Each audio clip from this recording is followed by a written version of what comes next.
En este vídeo vamos a hablar un poco más de Fetch.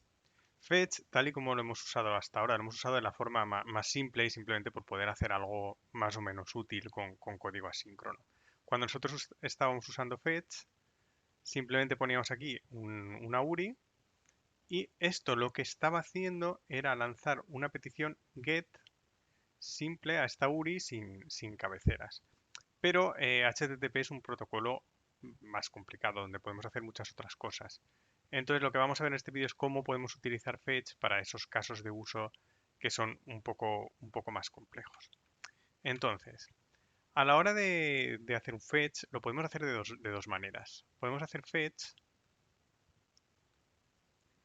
pasándole un objeto request. El objeto request no lo hemos utilizado hasta ahora, pero en un objeto request podemos especificar todos los detalles de una petición HTTP.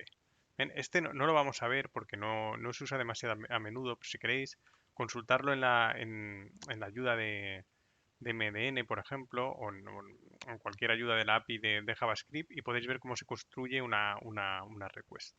Lo que se suele hacer es algo más práctico, y es que Fetch, además de admitir el primer parámetro, la URI del primer parámetro, admite un segundo parámetro con opciones.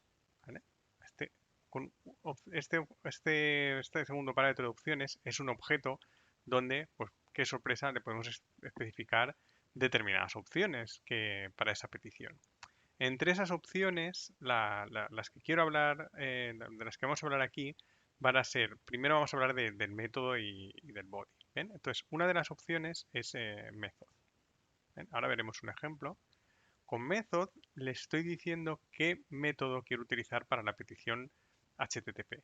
Por defecto es get, pero yo aquí, por ejemplo, podría poner un post, podría hacer un put, podría hacer, no sé si incluso se puede hacer un option, un patch, cualquiera de los métodos admitidos por HTTP los puedo utilizar aquí.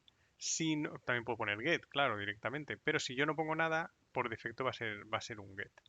Recordad que get no deberías usarlo para ninguna petición que implique algún cambio. Para peticiones que hagan un cambio, se tienen que hacer con post. De todas formas, esto que nos lo va a marcar va a ser el servidor.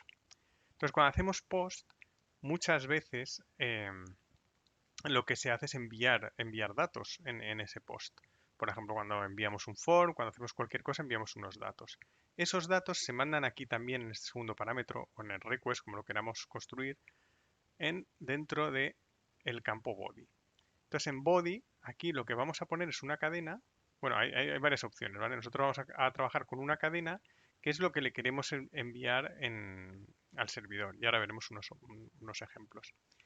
Y la tercera opción de las más importantes que hay, aunque veremos alguna otra, es la opción de las cabeceras. ¿Ven? Tengo aquí un campo headers donde le puedo pasar otro objeto y aquí puedo ponerle lo que yo quiera de las cabeceras HTTP. O sea, con esto le digo el método, con esto estoy diciendo el cuerpo y con headers le estoy diciendo las cabeceras de la petición. Aquí en headers, pues algo muy común, por ejemplo, es content type.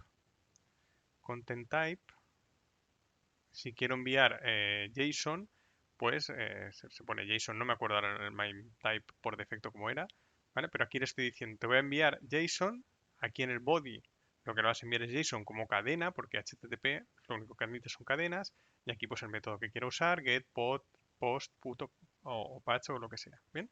Vamos a ver esto, un ejemplo, para que quede un poco más claro, y veáis qué es lo que está pasando aquí y qué está sucediendo en el servidor, ¿vale? Entonces, aquí, vamos a ver, aquí tengo este código aquí en el ejemplo por no estar picándolo cada vez.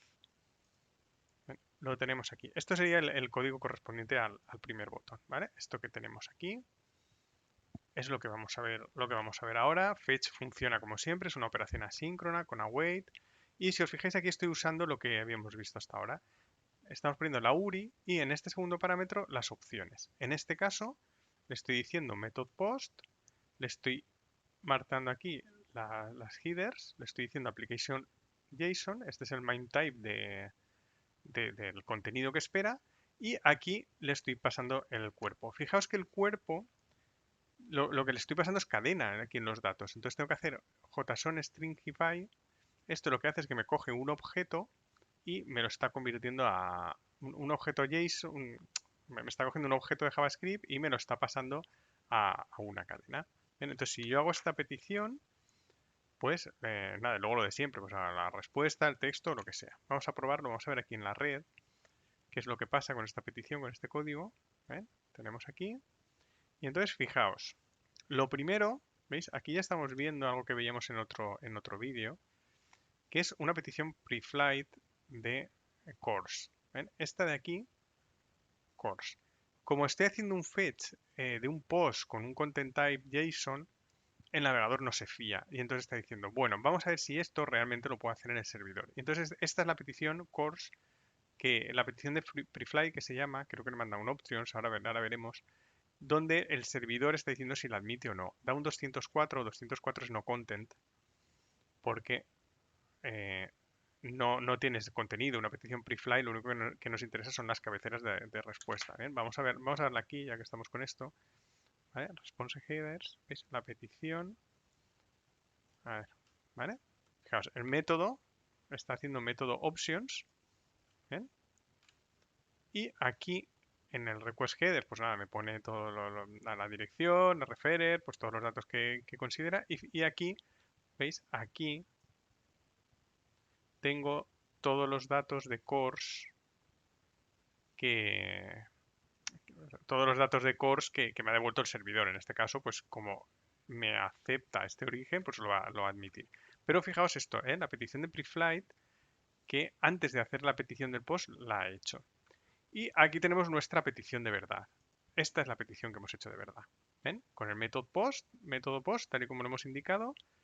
Y aquí abajo, en el request headers, podemos ver que le hemos puesto el content type application.json. Fijaos que, además de las que le pongamos nosotros, el navegador le va a poner otras. O sea, no quiere decir que si solo ponemos esa cabecera, esa va a ser la única cabecera que le va a enviar al navegador. Le va a enviar, como veis aquí, muchísima más información. Muchísima más. Hay algunas que vamos a poder reescribir y hay otras que no vamos a poder reescribir con motivos de seguridad. Entonces, que no se extrañe que si alguna vez estáis poniendo algo de cabecera y no se está enviando es porque puede que sea una cabecera protegida que no pues que no nos esté dejando cambiarlo en el navegador. ¿Vale? Eso está muy controlado en el tema de los navegadores por temas de seguridad. Si hacéis esto en Node, si pudieseis espiar esta petición en Node, veríais que seguramente no va a meter ni de lejos todas estas cabeceras. De hecho, no sé si el fetch de Node te añade alguna por defecto. Supongo que no sé si el user agent te añadirá, tendría que verlo. No las he espiado. Bien, entonces aquí, ¿veis? Lo importante, le hemos dicho que a un post que lo que nos envíe como JSON, esta es la cabecera que hemos puesto nosotros, ¿ven? El content type application.json, y ahora viene el payload que le hemos enviado. Este es el payload. Fijaos que aunque aquí el navegador me lo muestra, él me lo está mostrando como un objeto, en realidad lo que yo le he mandado es esto. Lo que le he mandado es un texto. Por eso he tenido que hacer un stringify. Entonces, esto por un lado. Si queréis, podemos modificar. Bueno, yo creo que esto más o menos está claro. Tampoco da para mucho.